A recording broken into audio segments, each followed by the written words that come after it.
बात करेंगे जो पहले से व्यवसायी तो है, लेकिन उसने एक ऐसा मिथक तोड़ने की कोशिश की है जिस मिथक में कहा जाता है कि ग्रामीण इलाकों में जब आप बड़ा इन्वेस्टमेंट करेंगे तो आप बेवकूफ कहलाएंगे। लेकिन उस व्यक्ति ने एक बड़ा इन्वेस्टमेंट करके एक ये बात लोगों तक पहुंचा दी है कि किसी भी इन्वेस्टमेंट के लिए इलाके के छोटे बड़े होने की बात नहीं होती है, सोच बड़ी होनी चाहिए। और हम बात कर रहे हैं रम्या स्वीट्स की, जो कि सरैया में खुला है। सरैया, आपके मन में एक विचार आया होगा कि आखिर सरैया जैसे इलाके में इतनी बड़ी दुकान क्यों खुली है। मैं आपको बता दूं, जब आप इस दुकान में आएंगे तो आप ये जरूर कहेंगे कि ये दुकान करबी में होनी चाहिए, लेकिन ये दुकान इसलिए यहाँ पे है क्योंकि जब आप करबी से मानीपुर जाएंगे और आप अगर आप लंबे सफर में हैं तो आप इस दुकान में आके मिष्ठान भी यहाँ से ग्रहण कर सकते हैं। और भी कई प्रोडक्ट्स ऐसे हैं इनके जो सिर्फ यहाँ पे बनवाते हैं और बेहतरीन है। तो आज हम बात करेंगे रम्या स्वीट्स के जो ऑनर हैं उनसे। हमारे साथ हैं धनेंद्र जी, आपका बहुत बहुत स्वागत है।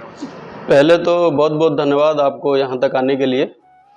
और एक्चुअल में शुरुआत से अगर बताऊँ आपको तो ये मेरे अंदर विचार क्यों आया, इसका सबसे बड़ा रीज़न ये है कि जब मेरे पास मिलने जुलने वाले लोग आते थे और ख़ासकर कोई फ्रेंड होता था, कोई गेस्ट होता था, तो मैं बहुत बार महसूस करता था कि इनको कुछ खिलाना तो है बट कोई ऐसी व्यवस्था नहीं थी यहाँ पे कि मैं उनको कुछ नाश्ते वगैरह की अच्छी व्यवस्था कर पाता।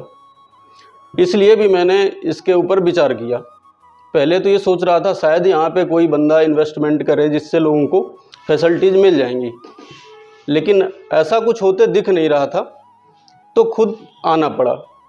यहाँ पे जो एरिया है ग्रामीण है पूरी तरह से। बहुत सारे ऐसे लोग हैं 15-20% जो एक्चुअल अच्छी फैसिलिटी चाहते थे, लेकिन उनको जब यहाँ पे कोई उपलब्धता नहीं है किसी चीज़ की तो बेचारे मानिकपुर, करबी, यहाँ वहाँ भागते थे। उन सब चीज़ों को देखते हुए मैंने सोचा कि दौलत तो कमाई जा सकती है कहीं भी, बट यहाँ के लोगों के लिए कुछ ये छोटी मोटी चीज़ें चाहिए। इन सब चीज़ों को सोचने के बाद मैंने फैसला किया कि हमको स्वीट्स का एक अच्छा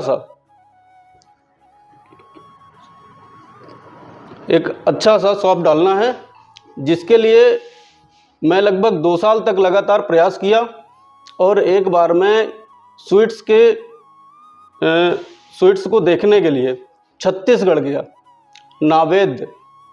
नावेद्य स्वीट्स एक ब्रांड है जिसको देखने के लिए मैं छत्तीसगढ़ तक का सफ़र किया। देखने के बाद मुझे लगा कि मैं नावेद्य जैसा कुछ अच्छा कर सकता हूँ, और आखिर मैंने वही किया जो मेरे मन में था। और इन्हीं सब चीज़ों को देखते हुए मैंने ये सारा इन्वेस्टमेंट किया है। आगे देखते हैं क्या होता है। शुरुआत में कैसा अनुभव रहा आपका? लोगों ने क्या एप्रिसिएशन दिया? शुरुआत में तो लोगों ने ये कहा कि यहाँ जो भी आप इन्वेस्ट कर रहे हैं उसका आपको रिटर्न नहीं मिलेगा, पहला। दूसरा, उन्होंने कहा कि इस रेगिस्तान में आप ये सब फालतू कर रहे हो, यहाँ इसका कोई मतलब नहीं है। फिर भी मैंने कहा कि मैं अपने आप से कुछ भी नहीं कर रहा हूँ, ये ऊपर वाले की मर्ज़ी है, जो मेरे हाथों से वो करवा रहा है, वरना कौन सा व्यापारी अपने आप को घाटे में ले जाना चाहता है। मेरी इसमें कोई रजामंदी नहीं है, ये सब ऊपर वाले का वो है जो उसने मेरे हाथों से सब कुछ करवाया है। अच्छा, आप मेडिकल की शॉप चलाते थे जी। तो आपको मिष्ठान और ये सब चीज़ों का एक्सपीरियंस कैसे गेन करना पड़ा? उसके लिए कोई स्पेशल एफर्ट करना पड़ता है या उसी अपने अनुभव से आप चला रहे हैं? इसके लिए अनुभव क्या, सच्चाई ये है कि इसके लिए मैंने कोई अनुभव अभी तक अर्जित नहीं किया था।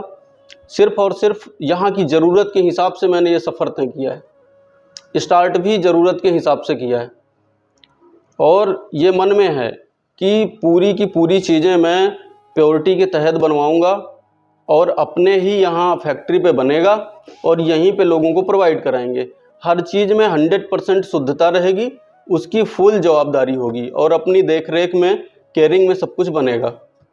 ऐसे कौन कौन से प्रोडक्ट हैं जो आप बताना चाहेंगे कि हाँ, उस पर आपको प्राउड है कि हम अच्छा दे पाएंगे?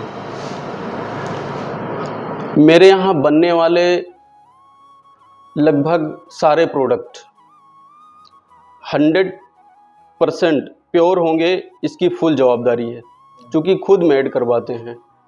इसमें कोई शक नहीं है, कोई संदेह नहीं है, पूरी तरह से सेफ है। फैमिली का क्या रिस्पॉन्स रहा?